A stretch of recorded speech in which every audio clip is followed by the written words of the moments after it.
Dando sequência à nossa série de entrevistas com pré-candidatos a deputado federal pelo Amazonas, o nosso convidado é advogado, começou na vida política no movimento estudantil, foi vereador de Manaus pelo PCdoB, deputado estadual pelo PSD e também concorreu à Prefeitura de Manaus e ao governo do estado. Em 2019, disputou vaga na Câmara dos Deputados e foi eleito com 106 mil votos pelo seu antigo partido, PL. Nessa legislatura, chegou à vice-presidência da Câmara, mas a mudança de partido do PL para o PSD e a forte oposição que faz a Jair Bolsonaro fizeram com que o ex-aliado, ou melhor, ex-aliados, atendessem uma ordem do presidente da República para tirá-lo da vice-presidência da casa. Agora, ele vai em busca de uma reeleição para deputado federal. Marcelo Ramos, do PSD, seja muito bem-vindo ao Real Time 1. Prazer recebê-lo. Obrigado por atender o convite. Prazer, sempre uma alegria estar aqui com você e também com os que acompanham o Real Time. Marcelo, o que fazer agora num segundo mandato? O que te motiva a uma nova disputa? Acho que o grande desafio para o próximo quadriênio, e eu quero participar dele, é o desafio de tirar o Brasil desse momento de estagnação, dar a chance do Brasil voltar a crescer, garantir comida na mesa de quem tem fome, garantir emprego para quem quer trabalhar e tem esse direito negado por uma política econômica equivocada como a do atual governo. Deus me deu a chance de, num momento muito duro da vida do país, do meu estado, ter um mandato de deputado federal e servir a nossa gente. E eu tenho certeza que nesse momento em que se renovam as esperanças de que nós podemos ter 4 anos de uma retomada de crescimento, de uma retomada do emprego, de uma retomada de comida na mesa, eu quero fazer parte disso. Eu tenho visto que tens andado muito pelo interior do estado, é natural esse momento, é preciso consolidar a base. Mas cita para mim 3 municípios que você tem entendido que é preciso fortalecer essa comunidade eleitoral. Olha, eu tenho um laço muito forte com aquela região ali de Parintins, Inhamundá e Barreirinha. Meu pai nasceu numa comunidade chamada Paraná do Aduacá, que à época era Parintins, hoje faz parte de Inhamundá. Eu fui o deputado federal mais votado em Inhamundá na eleição passada. Tenho um laço muito forte com a cidade de Parintins, porque é onde estão as minhas raízes. Então aquela região ali é uma região muito importante. E tenho também laços muito fortalecidos ali no Alto Solimões, Tabatinga, Benjamin, Atalaia. Agora, o senhor citou municípios ali do Baixo Amazonas. Observando bem, com o olhar clínico que você tem para essa região, quais os principais problemas desses 3 municípios? Na verdade, hoje, você tem um problema que é um problema do Brasil e que, obviamente, repercute muito no estado do Amazonas. Hoje, o maior problema é o desemprego, é a falta de alternativas econômicas para que cada homem, cada mulher possam, do suor do seu trabalho, do suor do seu rosto, do calor das suas mãos, sustentar sua família com dignidade. Vamos para a campanha, ou pelo menos pré-campanha? É preciso fazer conta, deputado. Está trabalhando para ter quantos votos nessa reeleição? É difícil a gente se julgar dono da vontade do povo, né? Eu tive 106 mil votos, 805 na eleição passada, 55 mil votos na capital e 51 mil votos no interior do estado. Na eleição passada eu não tinha apoio de nenhum prefeito, hoje eu tenho uma relação muito sólida e o apoio de muitos prefeitos no interior do estado. Além do mais, a visibilidade do meu mandato, e eu ouso dizer sem nenhum quê de arrogância, mas que nenhum deputado federal na história do Amazonas teve a visibilidade, a projeção que eu tive num primeiro mandato. Cheguei a vice-presidente da Câmara dos Deputados, deixei de ser vice-presidente porque não optei por trair os interesses do povo do Amazonas. Eu não fui eleito para ser vice-presidente, eu fui eleito para defender o Amazonas. E quando se colocou em xeque as duas coisas, eu disse, fiquem com a cadeira, que eu fico com meus compromissos com a minha gente. Então, eu acho que eu aumento a minha votação tanto em Manaus como no interior do estado, mas não quero fazer projeção porque eu não sou dono da vontade do povo do Amazonas. Quanto ao PSD, o PSD é um partido que tem 3 deputados e especialistas dizem que os atuais partidos que devem formar chapa de fato para deputado federal devem eleger um e talvez 1 ou 2 partidos façam uma segunda vaga. Você acredita que o PSD faz 2 vagas? Eu acho assim, eu vejo que nós temos 7 partidos que têm chance de fazer o quociente eleitoral. PSD, União Brasil, Republicano, a Federação PT, PCdoB e PV, Avante, PL e o PSD e o PSDB Cidadania, que também é uma federação. Desses partidos, eu acredito que 3 vão ter alguma dificuldade de alcançar o quociente eleitoral. O PL, por exemplo, eu acho que tem muita dificuldade de alcançar o quociente eleitoral. Eu quero crer que de todos os partidos, pelo fato de ter 3 deputados federais com mandato, 3 deputados que, se repetirem o resultado da eleição passada, sozinhos já farão 300 mil votos, porque eu, o deputado Átila, o deputado Sidney, juntos tivemos 300 mil votos na eleição passada. Eu acho que o PSD é o partido que tem maior chance de fazer 2 deputados federais e acho, inclusive, que é o único que tem chance de fazer 3 se só 4 partidos alcançarem o quociente.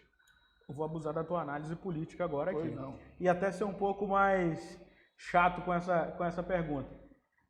Marcelo Ramos é o primeiro, quem seriam as outras 2 vagas? Não dá para dizer que eu sou o primeiro, eu respeito meus colegas, respeito o deputado Sidney, respeito o deputado Átila, respeito nossos outros candidatos, delegada Débora Mafra, que vai ser uma surpresa nessa eleição, guardem esse nome, ela vai ser uma surpresa nessa eleição de deputado federal. Quem tem cargo como deputado federal tem direito àquele teto máximo do gasto de campanha, que é de 2,5 milhões, de acordo com a legislação.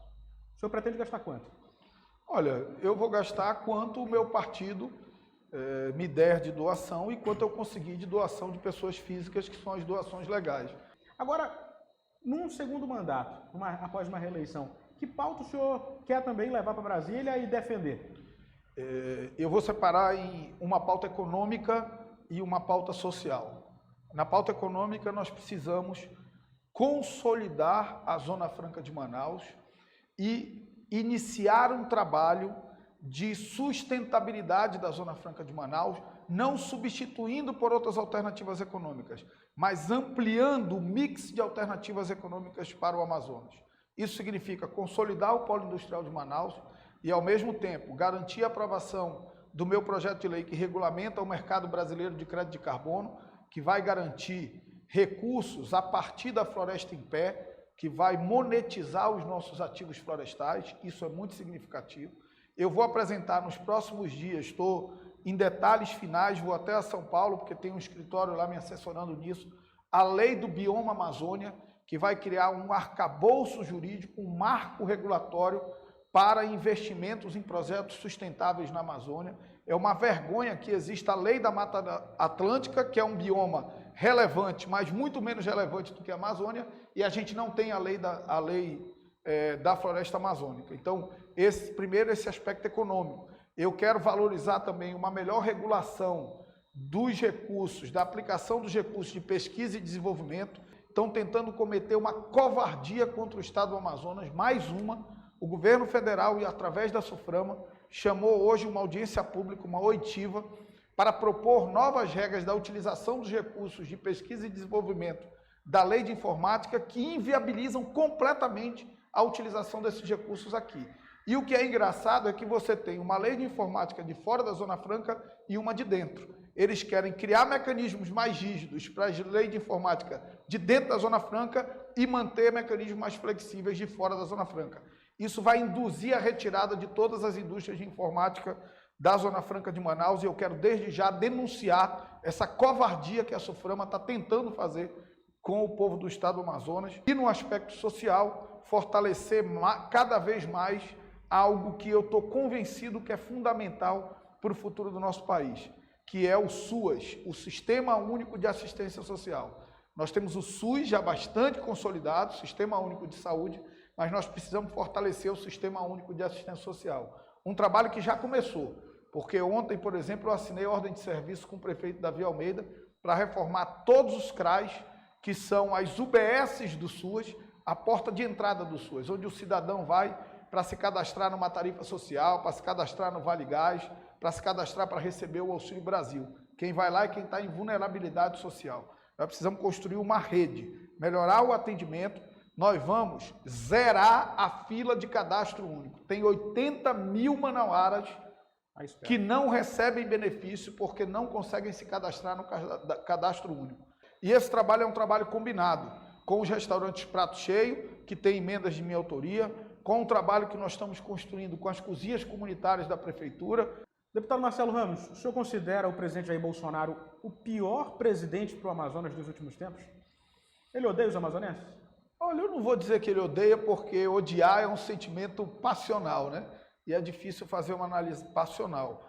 O que eu posso dizer, de uma forma fria e sem nenhuma antipatia pessoal ao presidente Bolsonaro, é que o governo dele não entregou nada ao Amazonas, salvo uma ponte de madeira de 18 metros lá em São Gabriel da Cachoeira. Absolutamente nada. E não posso negar também que os atos do governo dele foram absolutamente hostis ao modelo Zona Franca de Manaus. Além que foi a publicação de uma portaria por parte do DENIT Nacional, transferindo a responsabilidade da BR-319 no trecho do meio. O trecho do meio da BR-319 são 400 quilômetros dentro do território do Amazonas. Eles simplesmente transferiram a responsabilidade do DENIT Amazonas para o DENIT Rondônia. Isso é algo absolutamente inusitado. Você pegar uma parte de uma rodovia que é dentro de um estado e transferir a responsabilidade para um DENIT de um outro estado, sem nenhuma justificativa, sem nenhum aviso prévio. Se você agregar isso, o fato de que o vice-presidente Mourão esteve aqui e disse que se esse governo não recuperasse a BR-319, ele comeria a boina dele. A gente está vendo qual é a melhor receita de boina ao tucupi, ensopado de boina. Talvez para ficar aqui bem regionalizado, vamos fazer uma boina ao tucupi, né, bater ela bem picadinha, porque deve ser bem indigesto comer uma boina, porque ele vai ter que comer a boina dele, porque esse governo não é só o governo que não asfaltou a BR-319, é o governo que não manteve a BR-319. Pior, é o governo que pela primeira vez na história, desde que a 174 foi asfaltada, deixou a 174 intransitável. A 174 nunca ficou intransitável. Então ele não nos entregou a 319 e nos tirou a 174, que sempre foi uma rodovia asfaltada desde de lá de trás, quando o governo do Amazonas asfaltou. Então, eu não posso dizer que ele é pior, melhor, que ele é inimigo, que ele odeia pessoalmente. Agora, é inegável que foi um governo muito ruim para os interesses do povo do Amazonas. Certo. Como é que o senhor avalia a gestão do prefeito Davi Almeida, do Avante? Eu acho que o prefeito Davi Almeida ele dá uma outra lógica na administração. Nós tivemos 2 administrações desastrosas do prefeito Arthur Neto. O prefeito Arthur Neto foi um enganador, enganou a cidade de Manaus, mentiu para a cidade de Manaus, não entregou nada que pudesse melhorar a vida do povo da cidade de Manaus. E o Davi emprega uma nova lógica, mais operacional, mais rápido. É inegável que a saúde melhorou bastante. Quero lembrar também que ontem, segunda, nós assinamos uma nova ordem de serviço, também emendas de minha autoria com a Prefeitura de Manaus, de 20 milhões de reais, que vai reformar 8 BS na cidade de Manaus, que vai reformar todas as policlínicas, são 4 policlínicas da Prefeitura. Além dos CRAs da cidade de Manaus. Os CRAs e agora na saúde. Os CRAs na assistência e agora na saúde. Na saúde, 8 BS, as 4 policlínicas e vamos construir a nova base do SAMU, que é um sonho dos trabalhadores do SAMU. Eu considero que o prefeito Davi tem sido um avanço importante para a cidade de Manaus. E quanto à gestão do governador Wilson Lima, do União Brasil? Acho que o governador Wilson Lima, pela primeira vez, está conseguindo ter algum momento de tranquilidade na sua administração.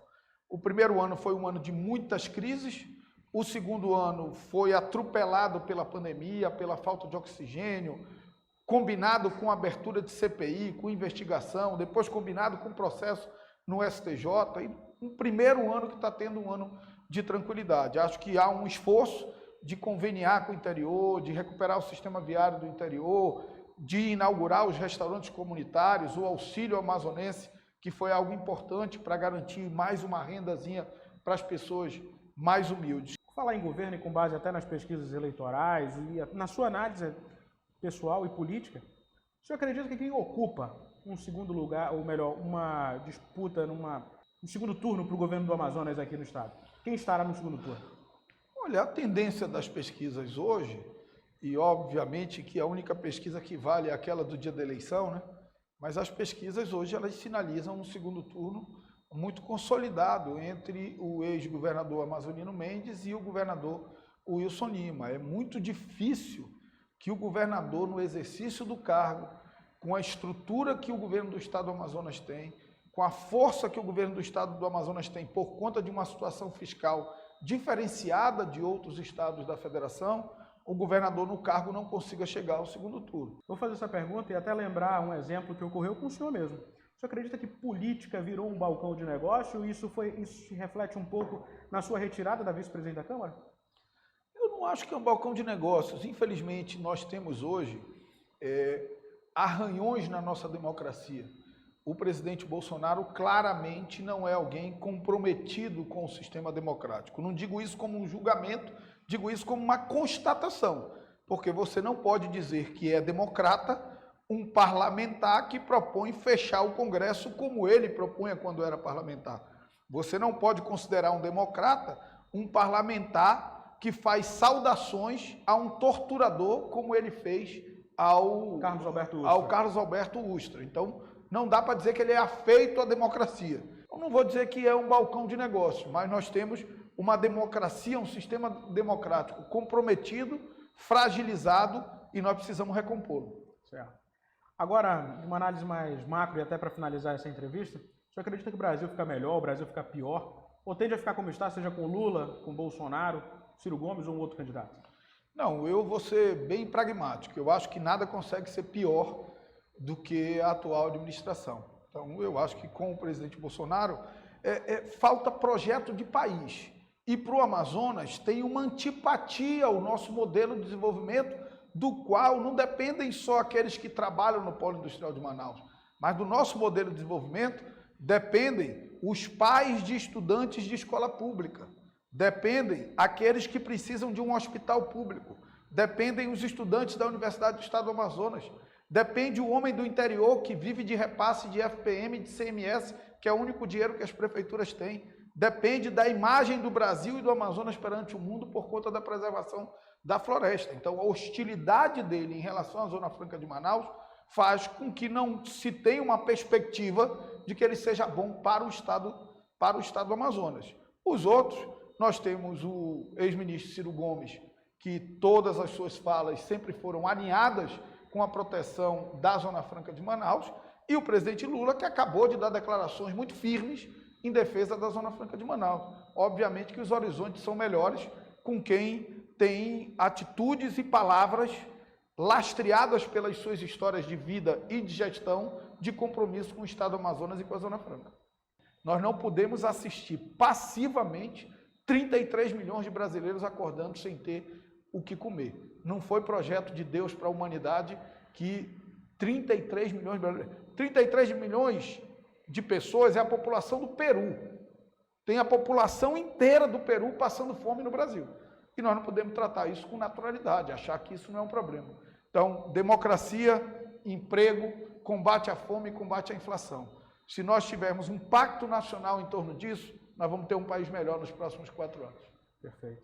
Deputado Marcelo Ramos, muito obrigado. Obrigado mesmo por ter aceito o convite, vindo aqui ao Real Time 1. Sempre uma alegria estar aqui. Eu peço permissão para, nessa mensagem final, dizer ao povo do Amazonas, muitas vezes as pessoas me acham muito duro com o governo federal, muito duro com o presidente Bolsonaro.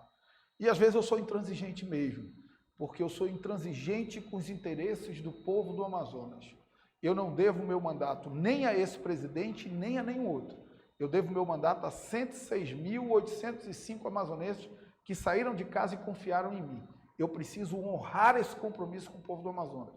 Todas as vezes que tiver em jogo o interesse do povo do Amazonas, se tiver a BR-319, se tiver a Zona Franca de Manaus, se tiver a proteção da floresta, se tiver a garantia de recursos para o interior do Estado, se tiver a Universidade do Estado do Amazonas, eu fecho o olho e não quero saber quem é o presidente. Eu vou para cima porque o meu compromisso é agir com coragem e firmeza em defesa dos interesses da nossa gente. Obrigado, muito obrigado mesmo.